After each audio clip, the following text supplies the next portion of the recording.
obrigado, bom dia a todos, bom dia a todas. Me cumpre aqui fazer a abertura desse importante evento, é um privilégio estar aqui com vocês. Me apresentando rapidamente, né, eu, como já foi dito, ocupei por muito tempo a posição de diretor superintendente do Sebrae no Paraná, trabalhei lá por 20 anos, na verdade. Entrei recém-saído da faculdade, cumpri todo o roteiro, né, de programador, analista, gerente de tecnologia da informação, fui diretor de operações e fui diretor superintendente. E no início desse ano voltei para a área pública por um tempo, depois de um período afastado. Eu ocupei a presidência da Celepar, que é a Companhia de Tecnologia do Estado do Paraná, uma companhia grande, 1.200 colaboradores, né, 1.200 servidores, mais de 400 milhões de faturamento, e durante esse período que passei na presidência da Celepar, meu papel foi configurar a companhia como um motor do processo de inovação do Estado do Paraná. Era parte da agenda de campanha do governador Ratinho Júnior, tornar o Paraná o estado mais inovador do Brasil, mais moderno e mais inovador. Isso foi algo que foi um discurso recorrente de campanha. Senhores e senhoras que são envolvidos nos municípios, nas cidades, sabem disso. Nós, normalmente, vemos muita gente reclamando e pouca gente fazendo, pouca gente se envolvendo na mudança, né? E eu achei que devia dar esse exemplo, e estive lá cuidando desse processo ao longo desses primeiros 8 meses do ano. Criamos um planejamento, fizemos algumas ações, eu vou comentar uma delas aqui. Então, a minha experiência nessa área de inovação, cidades inteligentes, vem em parte daí e em parte de um projeto do qual eu faço parte, que é um projeto chamado AAA Inovação, AAA. É um projeto no qual eu tenho 2 sócios, um é um outro palestrante de Curitiba, o outro é o Ricardo Amorim, que talvez vocês conheçam do Manhattan Connection, é um dos economistas mais influentes do Brasil. E no AAA nós nos dedicamos a pesquisar e estudar e analisar casos de inovação esses que envolvem também, na maioria das vezes, a questão das cidades, a questão de como tudo que está acontecendo à nossa volta em termos de transformação impacta nas cidades, na vida das pessoas, na vida das empresas, na vida das organizações. Então, eu quero compartilhar um pouco do que tenho visto por aí e do que tenho estudado na área, né, de cidade moderna para as pessoas. E o título dessa fala de abertura, ele é um título que já remete a algo no qual eu acredito muito e que eu acho que vai ficar claro ao final dessa minha fala. A gente confunde muito as coisas hoje em dia. Nós estamos vivendo uma época em que parece que nós somos soterrados por informação a respeito de inovação. Eu acredito que a gente está vivendo numa época em que fala-se muito sobre inovação, mas eu costumo brincar que inovação hoje em dia é meio como sexo na adolescência, né? Quando a gente chegou um dia... Quando a gente chegou um dia à adolescência, todos nós, né, nós descobrimos o sexo oposto. E quando isso aconteceu, a gente só falava de sexo. Lembrem disso para vocês verem se não era assim, né? Em todo lugar só se falava de sexo, no recreio da escola, com os amigos, com as amigas, na lanchonete, fosse onde fosse. Só que, embora todo mundo falasse sobre sexo, a grande verdade é que ninguém fazia. A gente só falava, muita conversa, mas na prática ninguém estava fazendo, e quem dizia que fazia, das duas, uma, ou estava mentindo para impressionar alguém, ou, embora estivesse até tentando fazer, não tinha a menor ideia daquilo que estava fazendo. E com inovação hoje acontece mais ou menos a mesma coisa, muita gente falando de inovação, muita gente falando de cidades inteligentes, muita gente falando como se isso fosse algo que dependesse, por exemplo, de tecnologia. É muito comum associar inovação à tecnologia, mas isso não é verdade. Inovação tem a ver com muitas outras coisas que podem até ter a ver com tecnologia, mas não necessariamente. A tecnologia é um instrumento que pode facilitar o processo de inovação, mas a tecnologia está longe de ser aquilo que de fato move a inovação, aquilo que de fato gera inovação. Alan, se a tecnologia não ajuda a gerar inovação, a criar cidades inteligentes, o que é, então, que ajuda? Onde é que está o segredo dessa inovação? E aí, como eu disse, o título dessa primeira fala remete a isso. O que gera inovação são as pessoas. A gente vive épocas complexas em que vocês também têm ouvido falar que muito em breve os empregos vão desaparecer, porque nós vamos ter robôs, nós vamos ter inteligência artificial, nós vamos ter um monte de coisa que vai acabar com os empregos das pessoas. Isso é uma outra bobagem, isso não existe. Se vocês analisarem a história da humanidade, nós já ouvimos essa história de que a tecnologia, de alguma maneira, vai acabar com os empregos várias vezes. Um dia inventaram um negócio chamado máquina a vapor, e aí lá na antiguidade as pessoas falam, pô, agora os empregos vão desaparecer, porque tem um negócio chamado máquina a vapor, e os empregos não desapareceram. Aí veio a Revolução Industrial, inventaram a máquina a combustão, a automatização das fábricas e tal, e aí falaram que o emprego ia desaparecer, e o emprego não desapareceu. E aí veio a época da computação pessoal, na década de 90, todos nós passamos a ter um microcomputador na mesa de trabalho, em casa, e aí nós tínhamos certeza que o emprego ia desaparecer.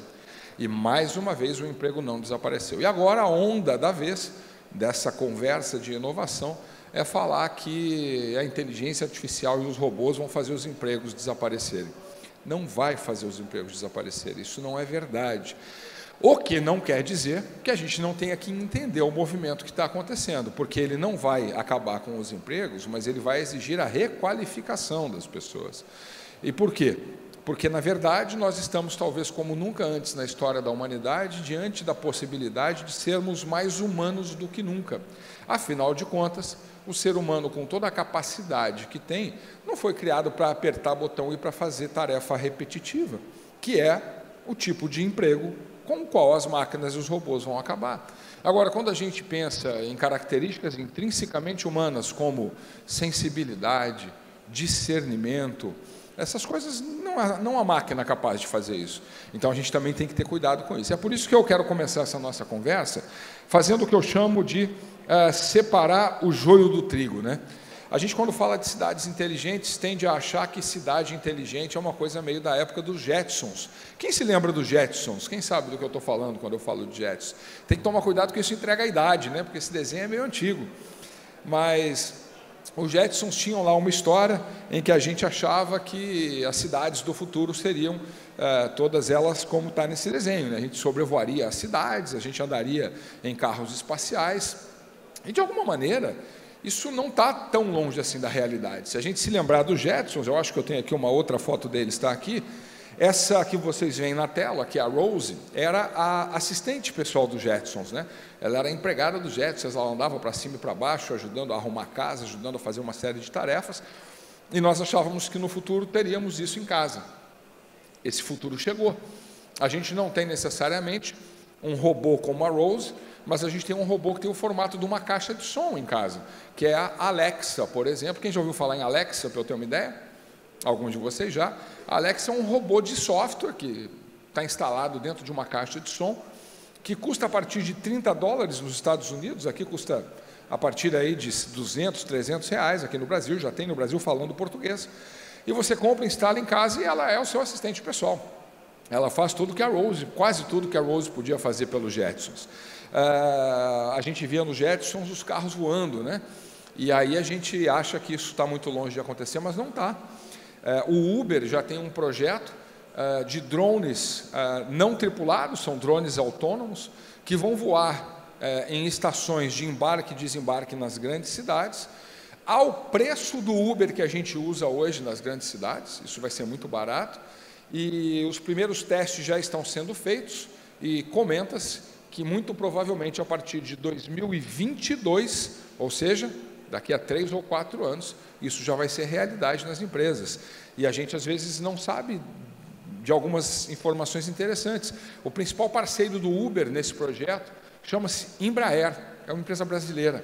Ou seja, a gente às vezes acha que essas coisas só acontecem lá fora, que vai demorar. Não, isso está acontecendo aqui, à nossa volta, nas nossas cidades. Uma das grandes transformações que a internet trouxe é o fato de que as nossas cidades não são mais delimitadas geograficamente pelas fronteiras, pelo limite do município. Eu, por exemplo, na minha atividade profissional hoje, que é ser palestrante, ser mentor e investidor de startup, e ser acionista, sócio, né, e diretor de inovação de uma empresa, inclusive que a matriz é aqui em Vitória, eu trabalho onde eu estiver. Não interessa se eu estou no avião, não interessa se eu estou em São Paulo, onde eu tenho uma base, não interessa se eu estou em Curitiba, que é onde eu moro, não interessa se eu estou aqui em Vila Velha, é indiferente, porque a nossa capacidade de realização não está mais restrita ao local físico onde a gente se encontra. É por isso que o comércio das nossas cidades tende a ser afetado. Isso quer dizer o quê, Alan? Que o comércio vai desaparecer? Outra bobagem. Não existe comércio desaparecendo. O que existe é uma reconfiguração do comércio. E aí, eu estou jogando algumas informações para vocês para chamar a atenção para o seguinte: eu falei no começo, inovação parece meio sexo na adolescência, e aí vira moda e todo mundo fala disso. Sempre que tem muita gente falando de alguma coisa, isso quer dizer que abre-se a porteira para que muita gente fale muita bobagem, e a gente está cercado de muita bobagem. Por exemplo, o comércio físico vai acabar. Nos nossos municípios ninguém mais vai comprar nada, porque vai todo mundo comprar da internet. Isso é uma bobagem, isso é uma besteira, isso não existe. E é simples entender como isso funciona. A maior empresa de comércio eletrônico do mundo chama-se Amazon. Todos vocês já ouviram falar na Amazon. A Amazon, no ano passado, comprou uma rede de supermercados desses que os nossos avós iam com a caderneta, supermercado físico, você vai, pega um carrinho e compra. Ela comprou uma rede de supermercados chamada Whole Foods, nos Estados Unidos, e desde o ano passado e esse ano, ela tem investido uma quantidade de dinheiro gigante em criar lojas físicas, chamadas Amazon Go, que são lojas físicas, em que você entra, compra alguma coisa e sai. Lojas de rua, com a porta voltada, mais tradicional e impossível quando a gente pensa em comércio. Aí, se a gente for analisar isso, a gente consegue ter clareza quanto a algumas coisas.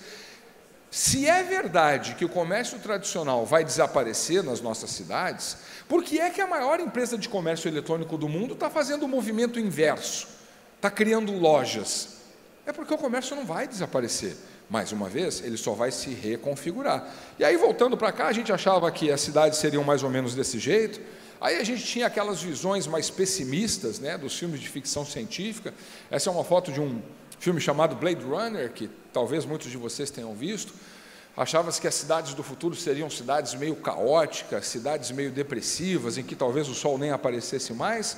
Aí a gente tem a visão de uma cidade como Barcelona, essa é uma foto de Barcelona, em que a gente tem a visão mais moderna de cidades inteligentes, que diz que cidades inteligentes são essas cidades interconectadas, em que a tecnologia habita de uma maneira muito presente, de uma maneira muito viva. Esse slide que vocês veem na tela fala do que está composto quando a gente fala da ideia de Smart City, que é o termo em inglês, né, que traduzido vira cidades inteligentes. Quando a gente está falando de uma cidade inteligente, a gente está falando de uma indústria inteligente, a gente está falando de uma indústria segura, de uma cidade segura, uma cidade que é monitorada por câmeras, que tem inteligência artificial, a gente está falando de um varejo inteligente, a gente está falando de uma sociedade inteligente, da gestão da saúde das pessoas, que as casas são inteligentes. Eu hoje à tarde faço uma outra palestra aqui no evento para um grupo diferente, e vou mostrar lá alguns exemplos interessantes. Nos Estados Unidos hoje, a gente não fala mais de assistentes inteligentes, a gente fala de condomínios inteligentes. A Amazon, essa mesma empresa da qual eu falei, ela fez uma parceria com a maior construtora americana, uma construtora chamada Lennar, que faz condomínios inteligentes. Qual é a ideia de um condomínio inteligente? É simples. Para começo de conversa, aquele seu negócio tradicional chamado chave, nunca mais na vida você vai usar, porque você vai entrar na casa, não é nem com a sua impressão digital, você vai entrar na casa com a sua impressão facial ou com a sua impressão vocal. Da mesma forma que cada um de nós tem uma impressão digital, cada um de nós tem uma impressão facial e tem uma impressão vocal. Então, quando a casa reconhecer que eu estou chegando, ela simplesmente vai abrir a porta para mim, mas não para aí. Se a casa reconhece a minha impressão facial, a meu rosto, a inteligência artificial presente na casa é capaz de reconhecer o meu estado de espírito, pela aparência da minha face. Ou você não consegue dizer de olhar para alguém se esse alguém está triste ou feliz, chateado ou animado. A gente consegue fazer isso. A inteligência artificial também já consegue. E aí, se eu chegar em casa desanimado por algum motivo, a casa pode, sozinha, começar a tocar no sistema de som da casa a música preferida do meu artista preferido, para ver se me anima. Se isso não funcionar, a casa pode escolher me oferecer, mandar buscar no mercado mais próximo aquele meu pacote de cerveja da minha marca favorita, para ver se pelo menos isso me anima. Isso não é filme de ficção científica. Essas coisas já estão acontecendo e isso vai chegar aqui muito em breve. E aí, quando a gente amplia esse contato, os componentes de uma cidade verdadeiramente inteligente, na maioria das vezes, acabam falando sim de tecnologia. Então, a gente fala lá de governo inteligente, a gente fala lá de mobilidade, etc. e tal. Vocês estão vendo na tela um modelo que eu criei e que vai virar um livro em alguns meses, em que eu tentei, olhando para as empresas com as quais eu trabalho, esse é um modelo criado para a área empresarial, eu tentei entender quais são as características que uma empresa que consegue gerar inovação precisa ter para que isso se torne realidade, além desse monte de espuma que, como eu já disse, tem se falado a respeito de inovação. E aí, quando você olha esse modelo que eu criei, que, como eu disse, incorpora os dados, a experiência de um número muito grande de empresas que têm sido bem-sucedidas em gerar inovação, o que a gente observa é o seguinte: existem 3 grandes pilares quando a gente está falando de inovação dentro do ambiente de uma empresa. O primeiro desses pilares é eficiência. Empresas que geram inovação são empresas que conseguem inovar a partir da sua própria capacidade de serem altamente eficientes. O segundo pilar reside na capacidade dessas empresas de entregar conveniência às pessoas. As pessoas, leia-se, aos seus clientes. Então, vamos imaginar como é que isso funciona. Quem aqui assina Netflix? Alguém assina Netflix? Quase todo mundo levanta a mão, é por isso que o Netflix faz tanto sucesso. O Netflix não é uma empresa de vídeo, de série, de filme. O Netflix é uma empresa de conveniência. Antes do Netflix, a gente tinha que ir até a locadora, botar uma roupa, pegar um carro, um meio de transporte, andar, sair de casa, na chuva, no calor, ir numa locadora, pegar um vídeo e voltar para assistir em casa. O Netflix acabou com isso. Por quê? Porque o Netflix leva a locadora para dentro da sua casa. Isso é conveniência. Então, essa é a visão que as empresas que estão tendo sucesso têm a respeito de inovação. E o terceiro desses pilares é o pilar que eu batizei de experiência. Nós vivemos a era da experiência. Então, quando você, por exemplo, usa um Uber, que foi o que eu usei para chegar aqui, nós não estamos falando só de transporte e mobilidade, nós estamos falando de uma experiência que me entrega uma percepção de valor que eu não teria de outra forma. E o que a gente vê no meio desse modelo, que vocês, repito, estão vendo na tela, é que no centro dessa história toda está um negócio que é a parte mais importante de qualquer empresa e que frequentemente é relegado a segundo plano. Esse negócio importante e frequentemente relegado a segundo plano se chama cliente. É a única razão pela qual uma empresa tem que pensar em inovação. É gerar benefício que seja mensurável, que seja percebido pelo cliente. Muito bem, e por que eu estou usando esse modelo, que é um modelo que eu criei olhando para o mundo empresarial, num evento em que eu estou conversando com gestores e gestoras públicos? É simples, porque nas nossas cidades, se nós queremos criar cidades verdadeiramente inteligentes, funciona exatamente do mesmo jeito. Nós não estamos mais falando de uma cidade que usa necessariamente tecnologia. Nós conversávamos antes de começar no estande do Sebrae e dizíamos lá o exemplo, de uma cidade em que uma pessoa idosa, por exemplo, precisa se locomover por calçadas esburacadas e sem nenhum tipo de proteção contra o sol numa rua de comércio, por exemplo. Por mais tecnologia que essa cidade tenha, de Wi-Fi, IoT, eu vou falar de algumas dessas coisas, essa cidade jamais vai ser uma cidade inteligente. Sabem por quê?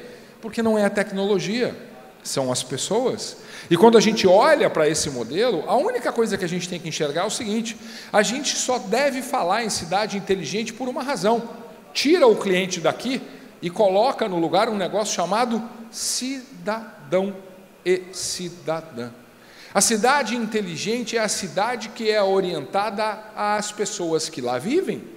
E para gerar uma cidade inteligente para essas pessoas, nós não necessariamente precisamos falar de tecnologia, nós precisamos falar de como nós percebemos essa cidade e como nós criamos conveniência, experiência tendo um governo que seja transparente e voltado para esse cidadão e para essa cidadã, que é o que eu chamo de eficiência.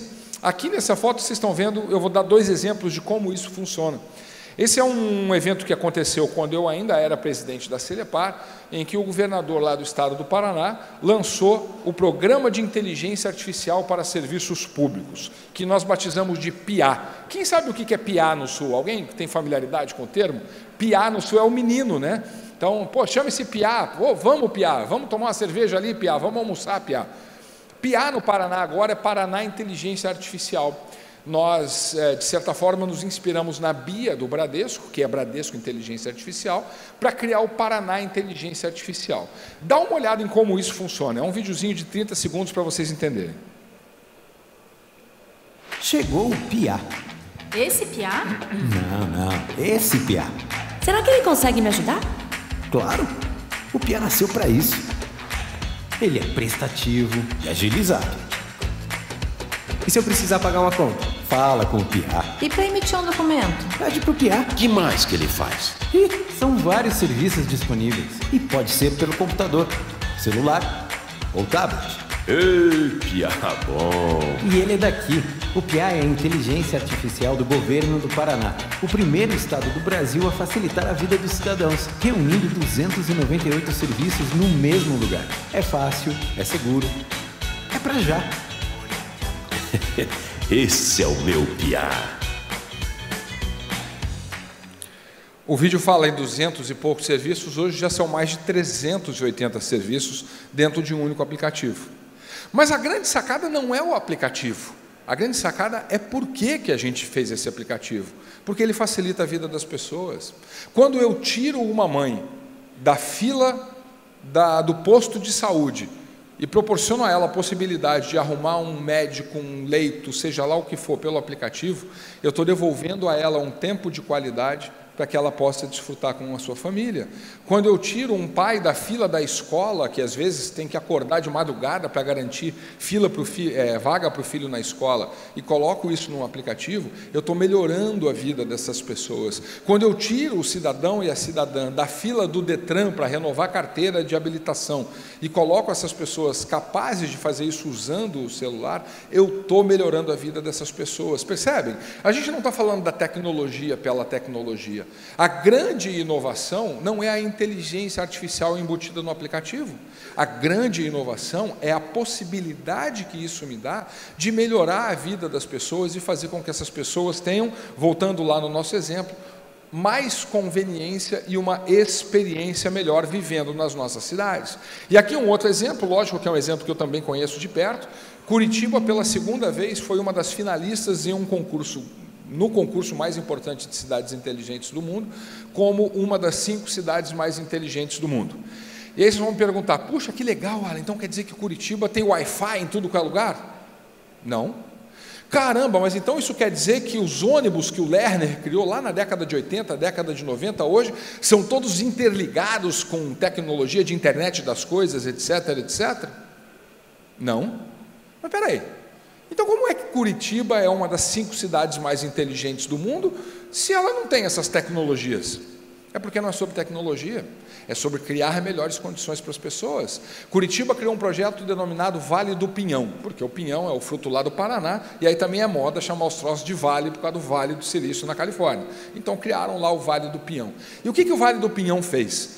O Vale do Pinhão criou o que a gente chama de ecossistema de inovação, e colocou para conversar o poder público, a sociedade organizada e os empreendedores. Ela fez isso criando espaços que hoje são utilizados por toda a população gratuitamente, espaços esses que eram espaços abandonados. Havia uma região próxima ao centro de Curitiba, que era o Moinho do Rebouças, que era uma região absolutamente degradada, prostituição, droga, uma coisa horrível. Essa região foi convertida para se transformar num espaço de trabalho colaborativo, em que as pessoas, os empreendedores, os atores da sociedade organizada passaram a poder frequentar, e diga-se de passagem, com baixíssimo investimento, porque por exemplo, se nós formos lá ao Engenho Rebouças, nada mais é do que um pavilhão onde se passou uma tinta para dar uma melhorada, muitas das paredes são aparentes, mas o que eu preciso ali não é de beleza arquitetônica, o que eu preciso ali é de um espaço que reúna as pessoas para falar sobre como tornar a vida das pessoas melhores, para falar sobre como criar políticas mais inclusivas, para falar sobre como criar condições para que pequenos negócios possam se desenvolver, que é o nosso mote no Sebrae. O que desenvolve os pequenos municípios, principalmente os pequenos municípios, são os pequenos negócios. Mas quando a gente olha para o mundo em que a gente está vivendo e para essa história de cidade inteligente, a gente não pode mais só olhar para o pequeno negócio, entendendo o pequeno negócio como uma padaria, como um mercado, como um comércio. Esses negócios também são importantes. Mas aí sim a tecnologia passa a ter um papel importante. Essa tecnologia, internet, aplicativos de celular e tudo mais, isso está disponível em qualquer lugar, em qualquer cidade de qualquer tamanho. E aí quando eu falo de pequenos negócios com essa conotação, eu estou falando de pequenos negócios que são inovadores. Pequenos negócios como a PicPay, que eu sei que é uma empresa aqui, capixaba, e que começou com 10 pessoas, daqui a pouco tinha 100 pessoas, daqui a pouco vai ter 1000 pessoas, e é um negócio que começa pequeno, mas cresce rápido e gera muita riqueza, gera bons empregos, gera imposto, gera desenvolvimento, como lá em Curitiba, uma startup da qual eu sou investidor, que se chama Contabilizei, que é uma startup que começou com 3 pessoas, daqui a pouco tinha 30, 300, hoje deve estar perto de 1000 também, e que tem mais de 40 mil clientes espalhados pelo Brasil inteiro, gera riqueza, gera empregos bem remunerados. E para que isso aconteça, a grande sacada é que nós, como gestores públicos, enxerguemos o nosso município como uma célula central do processo de desenvolvimento. Eu me lembro quando eu cheguei na Secretaria de Planejamento, lá atrás eu fui trabalhar com Reinhold Stefanes, que todos vocês conhecem, foi ministro, e eu nunca tinha trabalhado na área pública. A primeira coisa que o Reinhold me disse quando eu cheguei à Secretaria de Planejamento do Estado do Paraná para ser o diretor-geral dele na Secretaria foi o seguinte: Alan, você está acostumado com iniciativa privada? Aqui o negócio é diferente. Aqui a coisa mais importante que a gente pode fazer, e se a gente conseguir fazer isso, a gente está fazendo a maior parte do nosso papel, a coisa mais importante que a gente pode fazer é não atrapalhar. E a simplicidade desse raciocínio é tão profunda que o torna complexo. Porque o que é não atrapalhar quando a gente olha para o município? É criar condições para que os negócios se desenvolvam, desburocratizando, facilitando, fazendo parceria com instituições que nos ajudem a criar instrumentos e mecanismos para que esse desenvolvimento possa acontecer, atraindo crédito, atraindo recursos que hoje existem, eles estão aí. A gente só precisa criar os mecanismos para que eles venham para os nossos municípios. E aí a grande sacada desse processo é o que eu chamo de mentalidade. Vejam, eu estou falando o tempo todo, né? Inovação, cidade inteligente não tem a ver com tecnologia, tem a ver com mentalidade, tem a ver com a forma como a gente olha para esse processo de desenvolvimento para conseguir gerar o desenvolvimento que a gente espera, para conseguir criar os instrumentos que funcionem como amálgama desse processo. Lembrem-se muito dessa expressão, ecossistema. Cidades inteligentes são ecossistemas em que as informações fluem, ligando todos os atores, e, na minha modesta opinião, eu acredito que esse é o primeiro passo e o passo mais decisivo para que a gente possa, de fato, criar o que a gente convencionou chamar de cidades inteligentes, mas cidades inteligentes que não sejam inteligentes só porque tem tecnologia, mas principalmente porque são cidades voltadas e orientadas às pessoas que lá moram. Era isso, agradeço muito o tempo de vocês, muito obrigado e até a próxima.